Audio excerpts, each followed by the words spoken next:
Bonjour à tous, j'espère que vous allez tous très bien. Nouvelle vidéo dans laquelle on va faire l'avant-match entre l'Inter et le Barça, l'un des plus gros matchs de la saison pour le Barça. Mais tout d'abord, n'hésitez surtout pas à lâcher votre petit like si la vidéo vous plaît et surtout de vous abonner à la chaîne en activant la petite cloche de notification. Sans plus tarder, c'est parti.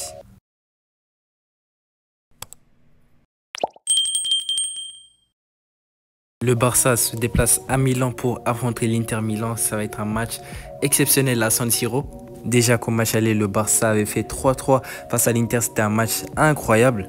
Mais avant le match retour, le Barça a perdu un élément important qui est déjà forfait. C'est Jules Koundé qui ne sera pas malheureusement de retour face à l'Inter pour le match retour. Et il y a aussi l'absence de Alejandro Balde qui va faire beaucoup de mal au Barça, surtout face à l'Inter. On l'a vu au match aller.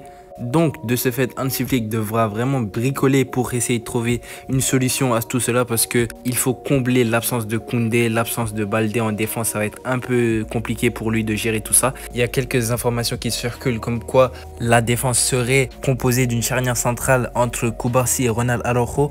On aura Íñigo Martínez en tant que latéral gauche et Eric Garcia en tant que latéral droit. Alors c'est assez bizarre comme compo parce que je ne le vois pas tester cela parce qu'il ne l'a jamais testé auparavant et je ne le vois pas le faire dans un match aussi décisif que le match de l'Inter. C'est une demi-finale de Ligue des Champions. Je ne sais pas ce que vous en pensez. De toute façon, je vous mets la photo juste ici et vous me dites ce que vous pensez de ça dans les commentaires. La bonne nouvelle côté barcelonais est que Lewandowski est de retour et sera dans le groupe pour l'Inter de Milan. Il a été de retour à l'entraînement, je ne pense pas, et logiquement il ne va pas débuter, ça sera Ferran Torres logiquement, mais je pense quand même il aura quelques minutes quand même, je pense en fin de match. Après je pense que son entrée va dépendre de la physionomie du match. Si le Barça est amené à attaquer et mener face à l'Inter tout simplement, je pense qu'il va faire son entrée plus tôt que prévu. Mais en tout cas c'est une très bonne nouvelle de récupérer Lewandowski avant ce match crucial de demi-finale de Ligue des Champions. Alors les gars, pour mon 11 probable, au cas on aura Szczęsny logiquement parce que déjà Hansi Flick a officialisé en disant que Szczęsny va jouer face à l'Inter et va jouer au Classico. C'était pas trop un débat pour moi parce que j'avais dit sur mon débrief, Ter Stegen ne va pas jouer ces genres de matchs parce que Szczęsny est le plus apte et préparé à jouer ce genre de match. Donc Szczęsny va être logiquement titulaire pour affronter l'Inter en demi-finale.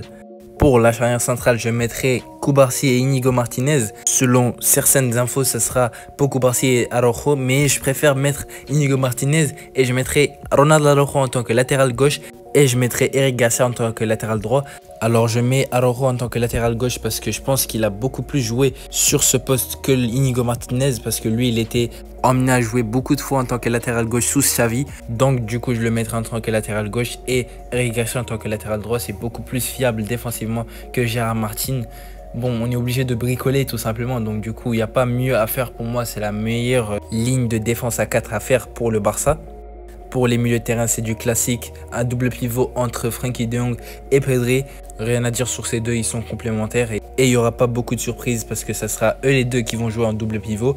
En 10, je mettrai Dani Olmo qui va continuer de jouer tout simplement. C'est le 11 titulaire, il n'y a pas trop de débat offensivement, il n'y a que défensivement où le Barça est obligé de bricoler.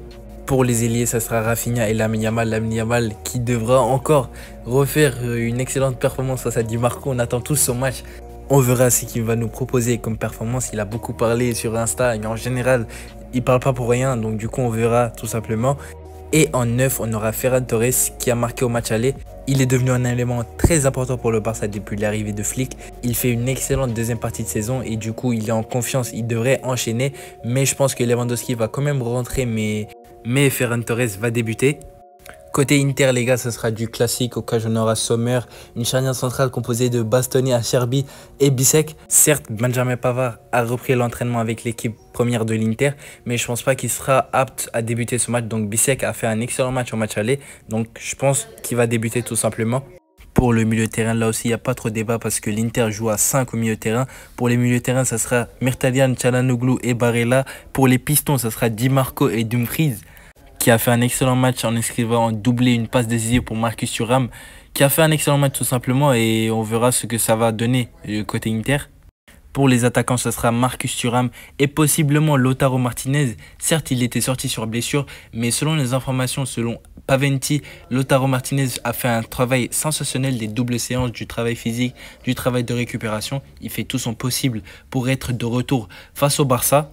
Et selon aussi Sky Sport, des signaux très positifs arrivent pour Lautaro Martinez. Les chances qu'il soit disponible contre le FC Barcelone augmentent. Bon, je vais le mettre titulaire, mais on verra ce que ça va donner. Dans le cas où il n'est pas disponible, on aura logiquement Arnautovic. Alors les gars, pour mon pronostic, je vois bien un match nul. Je pense qu'il va y avoir 2-2 et après ils vont aller en prolongation. Voilà, c'était mon pronostic. Vous me dites votre pronostic dans les commentaires. Donc voilà les gars, c'était tout pour cette petite vidéo.